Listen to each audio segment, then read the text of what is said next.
Hola, en esta lección me interesa presentar algunos ejemplos relacionados con la lección anterior. Particularmente al final de la lección pasada, lo que vimos es que si uno tiene la lagrangiana para algún sistema mecánico, expresada ya en términos de cierta elección de las coordenadas generalizadas, de las velocidades generalizadas correspondientes y quizá del tiempo, bueno, lo que vimos es que si ahora uno trata de usar otras coordenadas diferentes a las que escogió en un inicio y en términos de las cuales se parametrizaron los vectores de posición, uno lo puede hacer ya al final, es decir, una vez que tiene la lagrangiana, uno puede hacer los cambios de variable necesarios. Vamos a ver un ejemplo para tratar de ilustrar esto. Y el ejemplo que voy a utilizar es este que ya hemos visto una buena cantidad de veces, pero que creo que todavía hay algunas cosas que nos puede enseñar este ejemplo sencillo. Entonces recuerden, aquí lo que estamos haciendo es estudiar el movimiento de una partícula que tiene una carga eléctrica E y una masa m, y se encuentra inmerso en un campo magnético uniforme, y ese campo magnético lo escogemos de tal forma que su dirección coincida con la del eje Z de los ejes cartesianos que estamos empleando aquí para describir la posición de la partícula. Lo que ya vimos es que para este problema, una lagrangiana que nos lleva a las ecuaciones de movimiento correctas es esta: m sobre 2 por x punto al cuadrado más y punto al cuadrado más z punto al cuadrado. Esto que acabo de escribir corresponde precisamente a la energía cinética de la partícula expresada en términos de las coordenadas cartesianas, y hay un término adicional que es de hecho el negativo de un potencial generalizado, que es E por B0 entre 2C, C recuerden es la velocidad de la luz en el vacío, por x y punto menos y x punto, siempre y cuando estemos utilizando el sistema de unidades CGS para las magnitudes electromagnéticas, la carga y la intensidad del campo magnético. Entonces ya vimos que el utilizar las coordenadas cartesianas tiene varias ventajas, porque las ecuaciones que se obtienen son de hecho ecuaciones lineales, como ya vimos, y en las lecciones pasadas hemos visto cómo se puede integrar el sistema de ecuaciones de movimiento que uno obtiene, en particular aprovechando que la lagrangiana que aquí tenemos a la vista no depende explícitamente del tiempo. Además, la coordenada z es ignorable y en cierta forma, aunque la x y la y no son precisamente ignorables, de hecho no lo son, pero a pesar de eso, como vimos, hay ciertas cantidades conservadas que uno puede descubrir, y gracias a esas cantidades conservadas pudimos tratar con un sistema de ecuaciones diferenciales que, en lugar de ser de segundo orden, era un sistema de primer orden, lo cual, como vimos, simplifica la solución del problema. Ahora podemos intentar, por lo menos, utilizar otras coordenadas que no sean las cartesianas. Una buena opción sería utilizar lo que se conoce como las coordenadas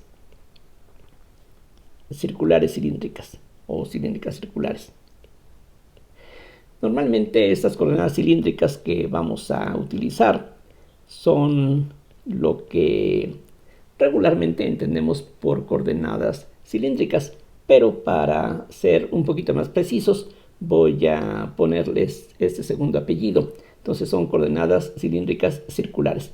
La conveniencia de utilizar este segundo nombre de circulares es porque hay otras coordenadas cilíndricas que también se emplean, como las coordenadas cilíndricas parabólicas, las coordenadas cilíndricas elípticas, en fin, con cualquier sistema de coordenadas que uno pueda definir en el plano XY, uno puede simplemente agregar la coordenada Z y de esa manera definir coordenadas cilíndricas en el espacio euclidiano tridimensional.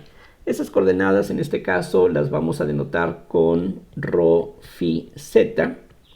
Aquí pues simplemente recalcando que la notación no es universal. Algunos textos utilizan r, θ y z o alguna otra combinación para representar a esas coordenadas.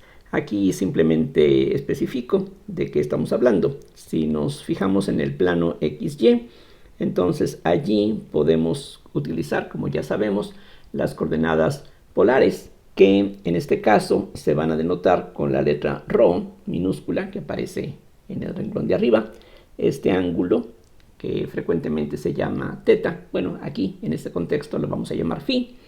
Y ahora la idea es que a estas coordenadas ρ y phi que hemos definido en el plano cartesiano, le vamos a agregar la coordenada z común y corriente de las coordenadas cartesianas, es decir, cualquier punto del espacio euclidiano tridimensional lo vamos a poder distinguir dando tres coordenadas, una que sería la coordenada z cartesiana, que conocemos muy bien, que precisamente en cierta manera aparece en la lagrangiana que teníamos aquí antes. De hecho, la coordenada cartesiana z podríamos decir que se comparte con los sistemas de coordenadas cilíndricas, y aquí la diferencia es que en lugar de utilizar las coordenadas x y y en el plano x y y, precisamente vamos a utilizar estas coordenadas ρ y phi que acabo de señalar en el dibujo anterior. Entonces, esa es grosso modo la definición de las coordenadas cilíndricas circulares. Y la relación que aquí nos interesa es esta. X se puede escribir como ρ coseno de phi, y equivale a ρ seno de phi, y la z cartesiana es lo mismo que la z de las coordenadas cilíndricas circulares.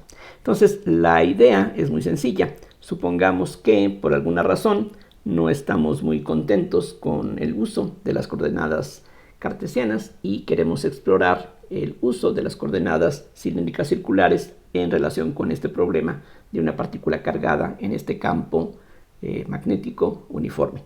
Entonces, todo lo que hay que hacer es, donde quiera que aparezcan la x, y, hay que sustituir lo que le corresponde, y donde aparezcan x punto, y punto y z punto, lo que necesitamos es utilizar las relaciones que se deducen de esta relación entre coordenadas que aquí sirve para establecer pues la definición de unas coordenadas en términos de otras. De hecho, vean que al derivar con respecto al tiempo, lo que vamos a tener es la primera por debe a la segunda, entonces nos da menos ρ phi punto seno de phi, y después tendríamos más ρ punto coseno de phi, por ejemplo, y punto, atendiendo a la expresión que tenemos aquí, pues de nuevo sería la primera por debe a la segunda, utilizando la regla de la cadena.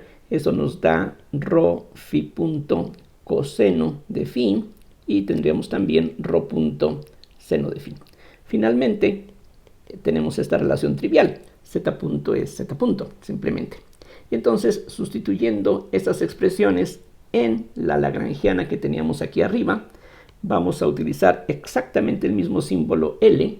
La idea es que sigue correspondiendo al mismo problema o sistema mecánico, pero ahora lo que nos va a dar esta lagrangiana es la función que, sustituida en las ecuaciones de Lagrange, nos va a llevar a las ecuaciones de movimiento adecuadas si hubiésemos empleado desde un principio esta parametrización, no las coordenadas cartesianas, sino las coordenadas cilíndricas circulares.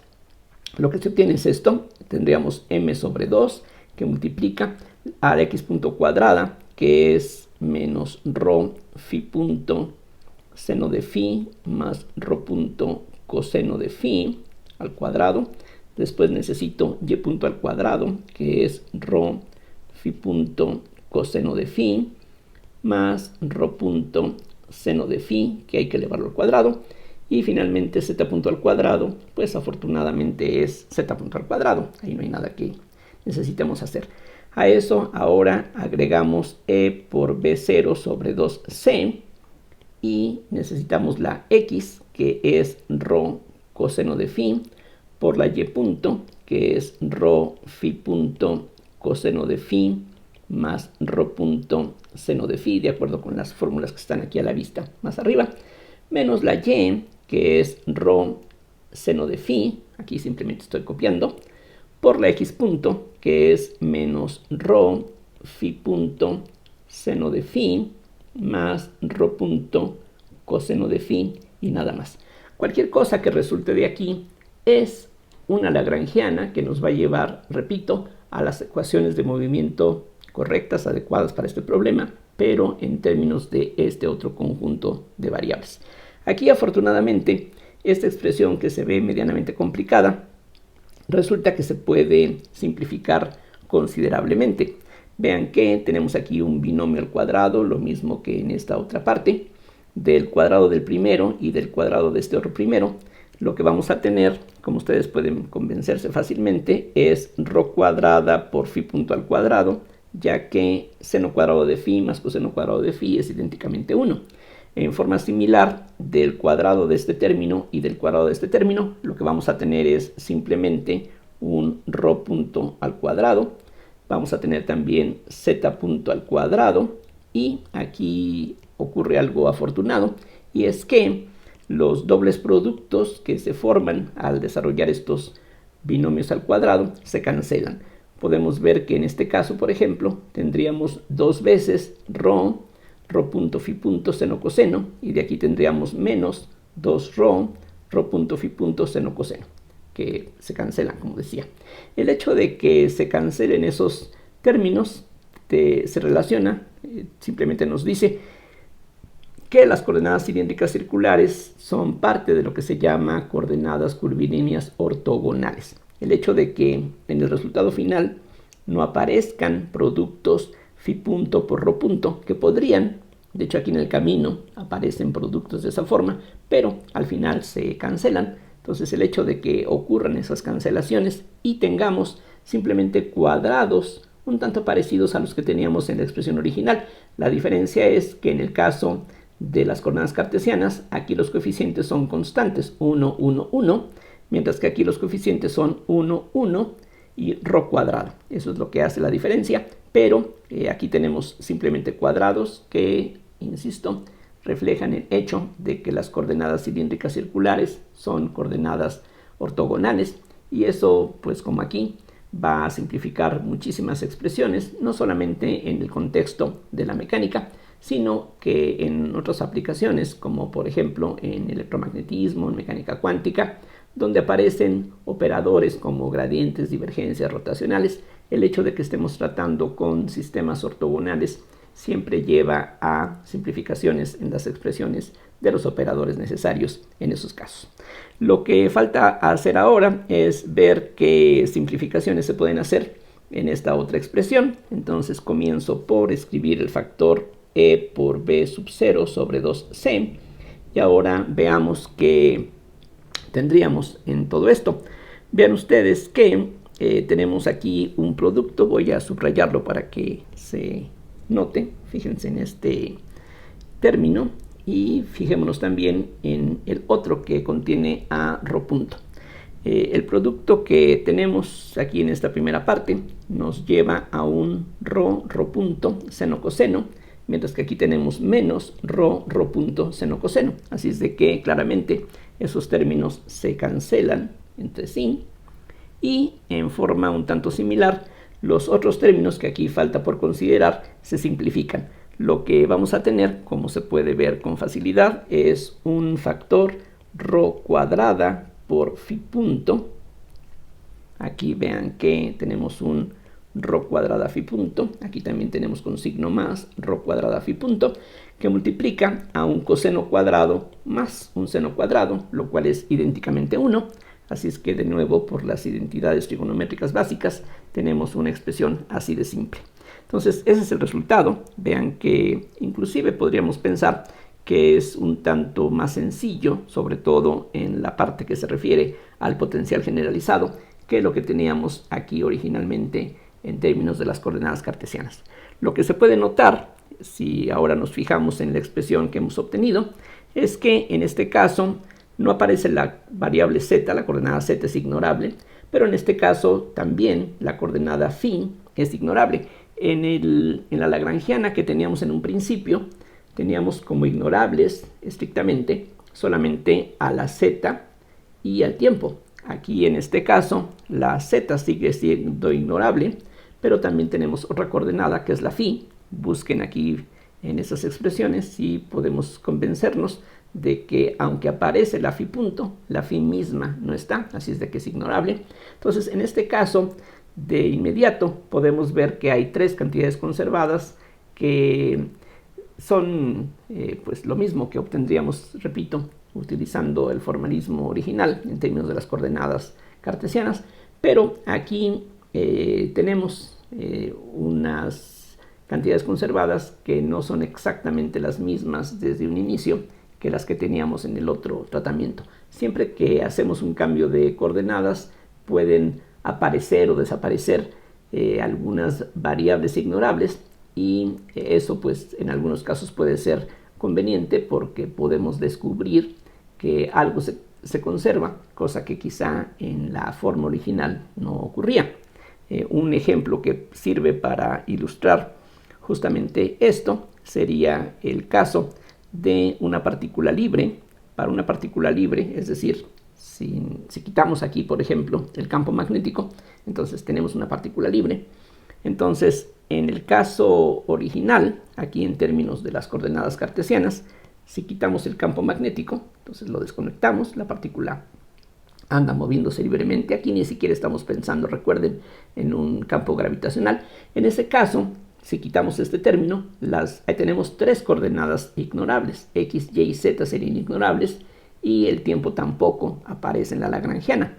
En cambio, cuando pasamos a las coordenadas cilíndricas circulares, aquí lo que va a ocurrir es que si quitamos el campo magnético, quedándonos con una partícula libre, aquí solamente van a ser ignorables la Z, que ya no quedaría aquí a la vista, de hecho no estaba tampoco. La phi es ignorable, pero la ρ no es ignorable porque aquí permanece aunque quitemos el campo magnético. Entonces ese es, digamos, lo bueno y lo malo de cambiar de coordenadas. Podemos, como dije, hacer desaparecer simetrías, pero a cambio pueden aparecer otras. Entonces eso, como decía, pues puede ser en ocasiones, si se emplea convenientemente, algo pues útil para encontrar alguna cantidad conservada que no reconocíamos en el tratamiento original. En este caso del problema de la partícula en un campo uniforme, realmente no hay mucho que agregar porque fuimos capaces, ese es un problema muy sencillo, ya vimos cómo se puede obtener en forma absolutamente completa en términos de funciones elementales, senos y cosenos, la expresión para la trayectoria de la partícula, pero no siempre vamos a tener esa suerte extrema. Bien, ahora vamos a ver otro ejemplo que de nuevo sirve para ilustrar algunas cosas que estuvimos mencionando en la lección anterior. Entonces ahora paso a un problema profundamente diferente. Ahora lo que vamos a hacer es pensar en un problema mecánico, que es este que voy a tratar de dibujar a continuación. Entonces piensen ustedes en una superficie horizontal lisa. Aquí tenemos una pared o un poste, no importa. Tenemos un resorte que tiene una cierta rigidez K y vamos a suponer que este resorte está unido a un bloque que tiene una cierta masa. Vamos a llamarle M1 a la masa de este resorte. Y del centro de este bloque, que voy a suponer homogéneo para hacer las cosas sencillas, vamos a suponer que de allí tenemos una varilla o una cuerda que tiene una longitud constante, vamos a llamarle L como es costumbre, y esta masa que se encuentra en el extremo de la cuerda o de la varilla va a tener una cierta masa M2. Aquí la cuerda o varilla tiene una masa insignificante, lo mismo que el resorte. Aquí las únicas masas de interés son la masa de este bloque que tenemos aquí arriba y la masa que está aquí suspendida de esta varilla o de esta cuerda. Entonces, lo que podemos ver es que este sistema tiene solamente 2 grados de libertad. Lo que voy a hacer es introducir un sistema de ejes cartesianos que va a ser conveniente para el problema, y lo que va a ser particularmente útil es escoger las cosas de esta forma. Este va a ser el eje X, este va a ser el eje Y el origen de este sistema de ejes lo voy a escoger justamente en la posición del centro del bloque que está aquí sobre esta superficie horizontal cuando el resorte está relajado. Entonces allí el resorte no está ni comprimido ni estirado, y en esa posición donde se encuentre el centro de este bloque, ahí escogemos el origen del sistema de coordenadas y vamos a suponer que esos ejes son inmóviles con respecto a algún sistema de referencia inercial, como de costumbre. En cualquier otra configuración, lo que vamos a tener pues es algo similar. Si ahora estiramos o comprimimos este resorte, por ejemplo, vamos a imaginar que lo estiramos un poquito. Entonces, bueno, ahora el resorte va a estar así. Y el origen habrá quedado fijo con respecto al sistema inercial del que hablaba. Y ahora el centro de este bloque se habrá desplazado una cierta distancia que voy a llamar en lo sucesivo X minúscula, mientras que la posición de la varilla de este péndulo la voy a representar con la letra teta minúscula. Entonces aquí del punto central de este bloque me fijo en el ángulo que se forma entre la vertical y la varilla o esta cuerda, y a este ángulo le vamos a llamar teta. Lo que se puede ver de inmediato es que podemos definir un par de vectores de posición que son útiles para dar la configuración de este sistema. Y por ejemplo, en el caso del bloque que está sobre esta superficie horizontal, lo único que necesito es un vector que vaya del origen a este punto. Ya con conocer ese vector ya sé totalmente en dónde se encuentra este bloque. Se supone que el bloque solamente se puede mover hacia la derecha o hacia la izquierda.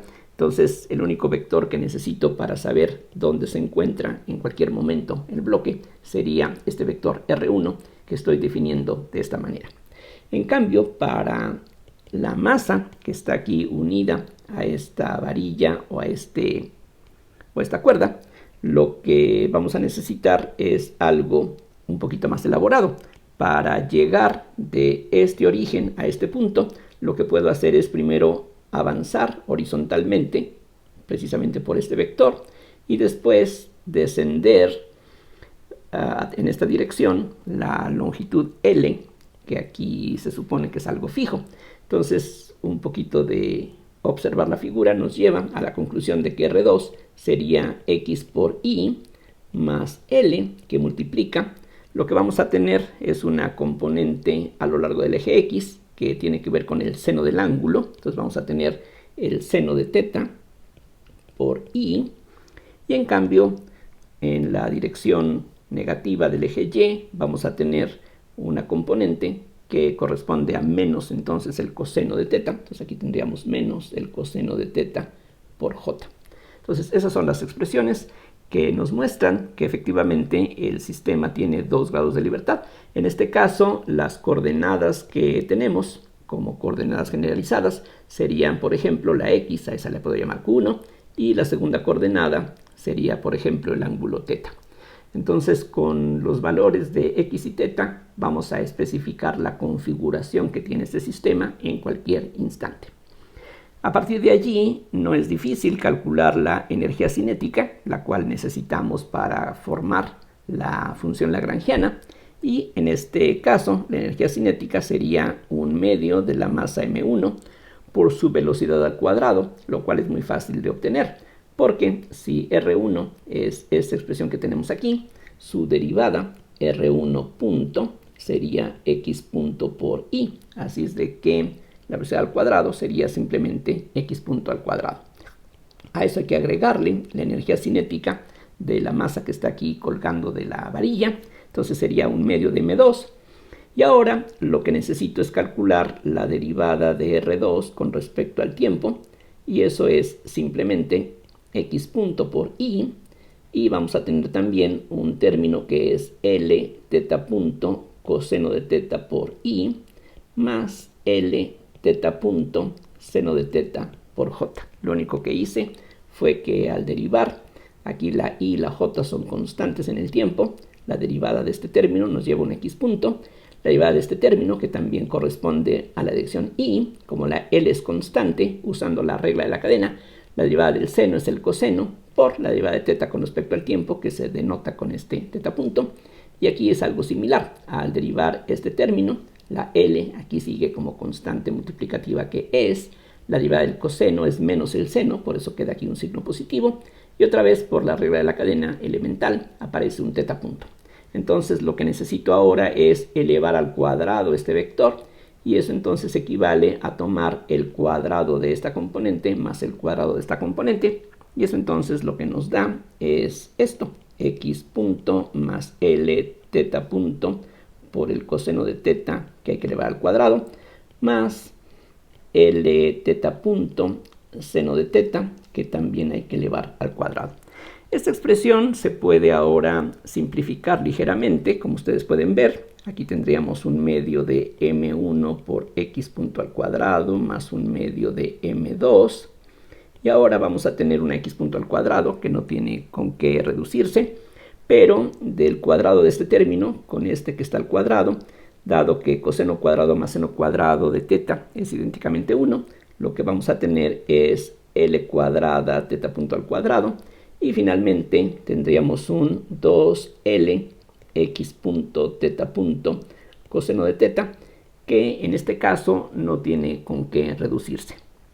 Vean que a diferencia del ejemplo anterior, en donde no aparecían, aquí lo podemos repasar, en el caso anterior los productos cruzados, vamos a llamarles, donde aparecían phi punto por rho punto, se cancelaban, que como dije, reflejan el hecho de que estas coordenadas son coordenadas ortogonales. A diferencia de eso, en este caso podemos ver que los términos cruzados, donde se mezclan x punto con teta punto, no desaparecen. Entonces, en este espacio de configuración, estas coordenadas no formarían un sistema de coordenadas ortogonales debido a la presencia de este término. Lo que hace falta ahora es escribir la expresión para el potencial, si es que existe, pero de acuerdo con lo que vimos en la sesión anterior, lo que podemos hacer es determinar primero si existe una energía potencial para este problema. Entonces, en este caso, las fuerzas aplicadas que están presentes, otra vez ya desde un inicio nos podemos olvidar de las fuerzas de constricción, gracias al principio de D'Alembert ya las podemos hacer a un lado. Lo único que nos interesan son las fuerzas aplicadas, y aquí las fuerzas aplicadas son una fuerza gravitacional y la fuerza elástica del resorte. Entonces, de la mecánica elemental uno sabe que la energía potencial elástica que tiene un resorte se puede expresar como un medio de la rigidez del resorte por la elongación al cuadrado. Y aquí precisamente no hay mucho que buscarle, porque vean que la distancia x que estamos aquí definiendo como parte de las coordenadas generalizadas justamente determina la elongación del resorte. Así es de que esta sería la energía potencial que hay en el resorte. La energía potencial gravitacional de este bloque va a ser constante porque su altura va a ser siempre la misma. Entonces no tiene caso que aquí la tomemos en cuenta, porque al ser una constante en las ecuaciones de Lagrange desaparecería. La única energía potencial gravitacional que nos interesa es la que tiene que ver con esta otra masa, porque esta masa sí va a tener una energía potencial gravitacional variable. Hay que recordar que la energía potencial gravitacional, de nuevo, de la mecánica elemental, se puede calcular como la masa por la gravedad por la altura. Así es de que para este cuerpo su energía potencial gravitacional sería su masa, que es m2, por la aceleración de la gravedad, que tiene un valor que aquí estamos, como de costumbre, indicando con la letra G minúscula, por la altura, y la altura la podemos determinar con respecto a este punto, a este origen. Y esa altura, de aquí se puede ver, es menos L coseno de teta. Entonces aquí vamos a tener un menos L coseno de teta. Suena quizá un poquito extraño que la altura sea negativa, pero no lo es, porque precisamente como este punto es el que estamos tomando como referencia, los puntos que se encuentren debajo de ese nivel van a tener alturas negativas. Y de hecho, si esta es una varilla, este cuerpo pues bien podría girar hasta quedar por encima del origen, y nos podemos dar cuenta de que en ese caso, para ángulos que sobrepasan los 90 grados o los pi sobre 2 radianes, el coseno se vuelve negativo, ya con este signo menos tendríamos una altura positiva con respecto a este nivel y podemos convencernos de que esta es la expresión correcta para todos los casos si estamos midiendo la altura a partir de este nivel, repito. Entonces, esta expresión, en este caso, ya está dada en función de las coordenadas que estamos empleando. Vean ustedes que esta energía potencial está dada en función de las coordenadas generalizadas x y θ que hemos escogido para el problema. Así es de que esto pues, se puede simplificar ligeramente. Es un medio de k por x cuadrada menos m2gl coseno de θ.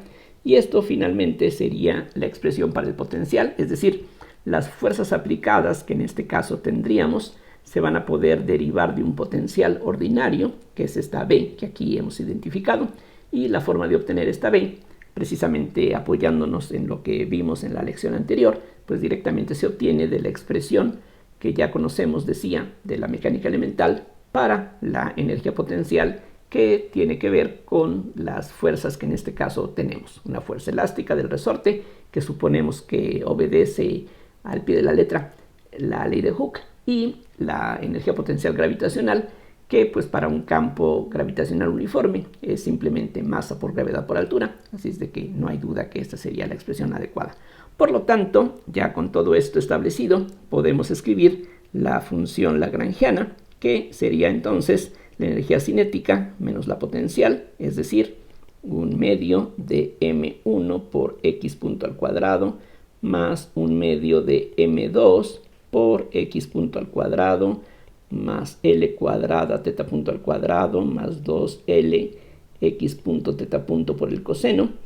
Y a eso hay que restarle, aquí lo escribo abajo, un medio de k por x cuadrada más entonces m2gl coseno de θ. Entonces esa sería la expresión completa para la lagrangiana en términos de estas variables. Como vimos en el ejemplo anterior, si ahora yo quisiera utilizar otras variables, por ejemplo, en lugar de θ, podría fijarme en la altura de esta masa con respecto a este nivel, y entonces no necesito repetir estos pasos de expresar los vectores de posición en términos de esas otras variables, sino que en la expresión final simplemente lo que tendría que hacer es cambiar la variable θ por esa variable que ahora pudiera ver como algo conveniente.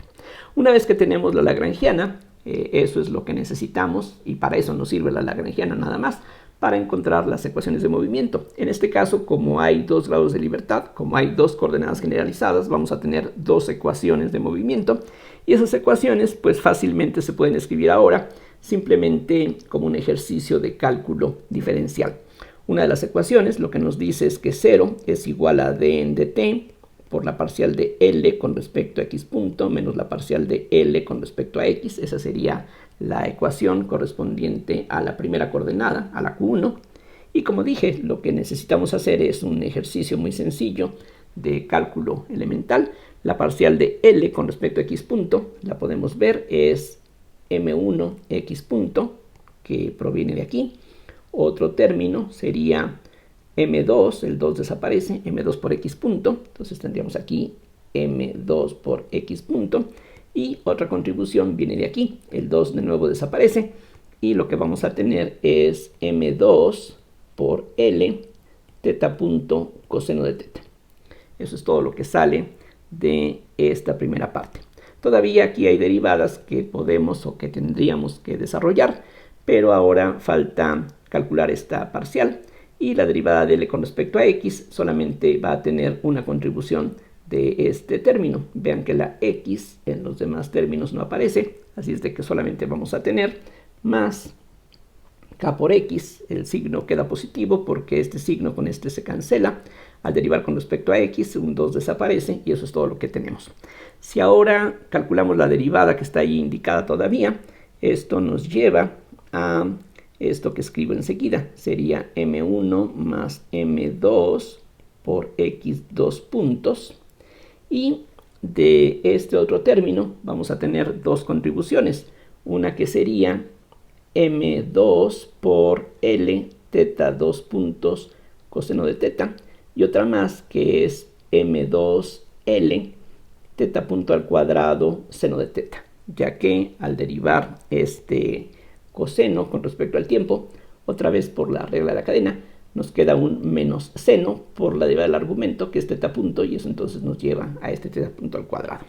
Y finalmente tenemos el término k por x que ya habíamos encontrado previamente. La otra ecuación que resulta de las ecuaciones de Lagrange es esta, dn de t parcial de L con respecto a teta punto menos la parcial de L con respecto a teta, y eso corresponde a esta segunda variable que aquí estamos usando como una de las coordenadas generalizadas. Entonces en este caso lo que tenemos es que la parcial de L con respecto a teta punto, aquí vamos viendo, aquí hay una contribución, de aquí lo que vamos a tener es un m2L cuadrada teta punto, pero también de este término habría también una contribución a esta parcial, y eso nos lleva a un término que es m2L x punto coseno de teta. A todo eso hay que restarle la parcial de L con respecto a teta, y teta aparece aquí y aquí, como podemos ver, nada más. Entonces vamos a tener un menos m2L x punto teta punto, y la derivada del coseno con respecto a teta nos da un menos seno, entonces queda aquí un signo positivo, y de este último término, al derivar, lo que obtenemos es m2 GL seno de teta. Nuevamente hay un cambio de signo al derivar el coseno, nos da menos seno, pero por este otro signo las cosas quedan de esa manera. Ahora desarrollamos la derivada que está indicada, y esto entonces nos lleva a m2L cuadrada teta 2 puntos, y tendríamos de nuevo pues varias contribuciones, bueno, dos, no son tantas, sería m2L, que es una constante, por x 2 puntos coseno de teta, y también tenemos m2L x punto teta punto seno de teta, más m2L x punto teta punto seno de teta, y como ustedes pueden reconocer, aquí afortunadamente hay una cancelación, se anula este término con este, son totalmente idénticos, excepto por el signo, y solamente nos queda aquí como última contribución m2 por gl seno de teta. Entonces, limpiando las ecuaciones que hemos obtenido, lo que queda finalmente es un sistema de ecuaciones que no es sencillo, a diferencia de lo que teníamos en el caso de una partícula cargada en un campo magnético uniforme. Aquí el sistema que queda es un sistema no lineal, básicamente por la presencia de las funciones trigonométricas. Eso es lo que hace difícil el problema. Aquí simplemente lo escribo para que quede claro qué fue lo que quedó. Tenemos por una parte que m1 más m2 por x 2 puntos más m2 por L teta 2 puntos coseno de teta menos m2L teta punto al cuadrado seno de teta más k por x es 0. Y por otra parte, m2L cuadrada teta 2 puntos más m2L x 2 puntos coseno de teta más m2GL seno de teta. Eso también es 0. Eso no se ve tan complicado, por lo menos son menos términos, pero otra vez el hecho de que aparezcan senos y cosenos de teta hace muy complicada esta segunda ecuación. Lo que tenemos aquí finalmente es un sistema de dos ecuaciones diferenciales ordinarias de segundo orden, y eso es justamente lo que podemos esperar en forma general. Si el sistema tiene 2 grados de libertad, terminaríamos normalmente con dos ecuaciones, una por cada grado de libertad, aquí hay dos, de segundo orden, aquí lo podemos ver, las derivadas más altas son segundas derivadas, y en este caso lo que hace muy complicado el problema es el hecho de que las ecuaciones, como ya mencionaba, son ecuaciones no lineales. Algo que podemos hacer en este caso y en muchos problemas similares es linealizar el problema, es decir, lo que podemos ver es que estas ecuaciones tienen un punto de equilibrio estable. De hecho, físicamente se puede ver con facilidad. Aquí, si regresamos al dibujo inicial, cuando el resorte está relajado y este péndulo está a lo largo de la vertical.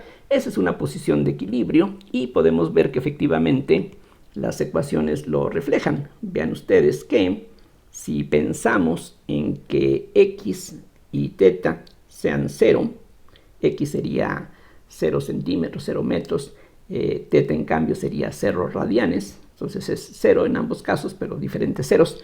Si continuamente, si para toda t la x es 0 y θ es 0, eso es una solución de este sistema de ecuaciones, porque vean, al derivar estas constantes vamos a obtener 0 aquí, 0 aquí. Si θ, bueno, aquí es 0 por dos razones. Si θ es 0, esto vale 0. Si θ es constante, esto vale 0. Si la x vale 0, este producto se anula. Y eso muestra que esta ecuación se satisface con x y θ siendo 0 idénticamente. Lo mismo pasa aquí. Esta segunda derivada son 0. Y si θ vale 0, el seno vale 0. Así es de que esto efectivamente es una solución. Es la solución trivial, podríamos decir, de este sistema de ecuaciones diferenciales.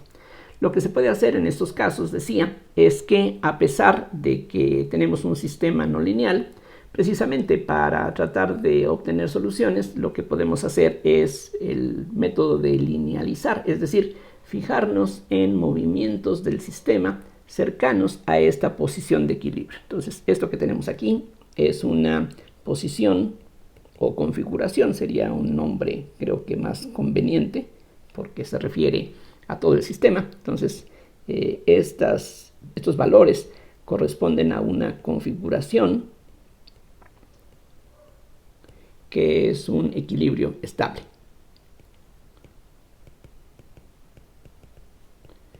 Lo de estable, aquí sin meternos en muchas complicaciones de detalle, sería simplemente que se puede quedar allí y a pesar de que perturbemos, digamos si hay una fuerte corriente de aire, por ejemplo, eso no va a afectar seriamente la configuración del sistema. Es algo muy diferente.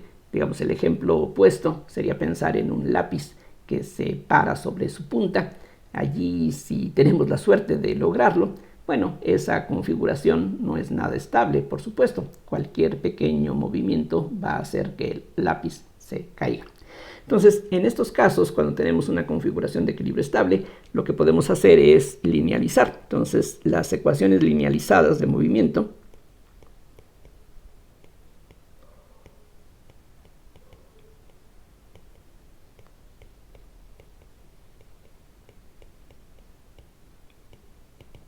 serían algo que precisamente busca que sea algo más sencillo, precisamente por la linealidad. En este caso lo que tendríamos sería m1 más m2 por x2 puntos.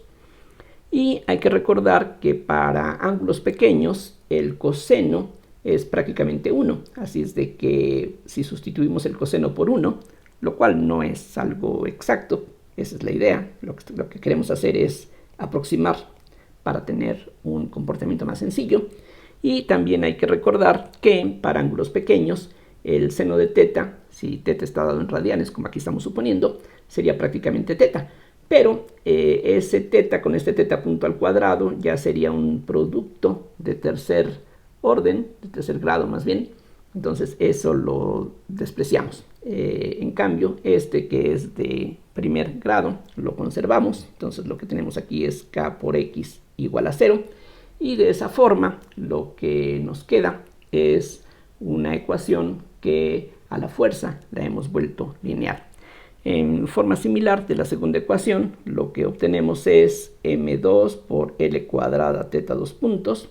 Del siguiente término, como ya dije antes, lo que vamos a obtener es m2 por l por x2 puntos, porque para ángulos pequeños el coseno de θ es prácticamente 1. Y nuevamente para ángulos pequeños el seno de θ es prácticamente θ. Así es de que el último término nos lleva a m2gl por θ y eso entonces sería 0. Entonces estas son las ecuaciones de movimiento linealizadas. Aquí de hecho noten que este m2 es factor común y se puede cancelar. Y lo que queda se puede ver aparentemente un poquito complicado por el hecho de que son dos ecuaciones de segundo orden simultáneas. No se pueden resolver en forma independiente una de la otra porque precisamente las variables están mezcladas. Aquí aparece x y aparece teta, aquí aparece x y aparece teta, así es de que es necesario resolver las ecuaciones simultáneamente. Y en la siguiente lección vamos a hablar acerca de cómo se resuelve este sistema. Aquí en realidad nos vamos a desviar un poquito del objetivo principal del curso, que sería hablar del formalismo lagrangiano y hamiltoniano. De hecho, las ecuaciones que tenemos aquí dadas arriba son las ecuaciones que exactamente obtendríamos de aplicar la segunda ley de Newton. Sería grave que al utilizar un formalismo matemático diferente al elemental, llegáramos a conclusiones diferentes a las que obtenemos de la forma elemental. Aquí la idea, como recalqué desde la primera lección, es que los formalismos que aquí estamos agregando, lo único que hacen es darnos otra forma de obtener lo mismo que en forma directa obtendríamos utilizando en este caso la segunda ley de Newton. Cualquier formalismo, estemos hablando de mecánica cuántica, de electromagnetismo, tiene que tener una propiedad similar. En cada una de estas áreas de la física hay varios formalismos matemáticos que se pueden emplear, pero sería grave, repito, que dependiendo del procedimiento del formalismo llegáramos a conclusiones distintas. Algo por allí estaría mal en ese momento. Entonces aquí el que lleguemos a las mismas ecuaciones que tendríamos utilizando directamente la segunda ley de Newton está bien. Aquí la única diferencia es que llegamos a estas ecuaciones de una manera que pues debe de parecerles más simple que el uso directo de la mecánica vectorial. Vean que aquí ya no fue necesario el estar pensando en vectores, preocuparnos de hacia dónde está apuntando la fuerza aplicada, la fuerza de constricción, todo eso ha desaparecido. Aquí lo que hemos logrado, y esa es una de las virtudes del formalismo lagrangiano, es que uno elimina en cierta manera los vectores y en su lugar aparecen funciones escalares como son la energía cinética, el potencial y la lagrangiana. Bien, entonces dejamos para la siguiente lección la solución del sistema de ecuaciones ya linealizado. Eso tiene que ver más bien con las ecuaciones diferenciales mismas, pero es parte de lo que necesitamos dominar, así es de que aunque se salga del objetivo principal, es parte de lo que tenemos que conocer de cualquier manera. Bueno, como siempre, muchísimas gracias por su atención y hasta la próxima.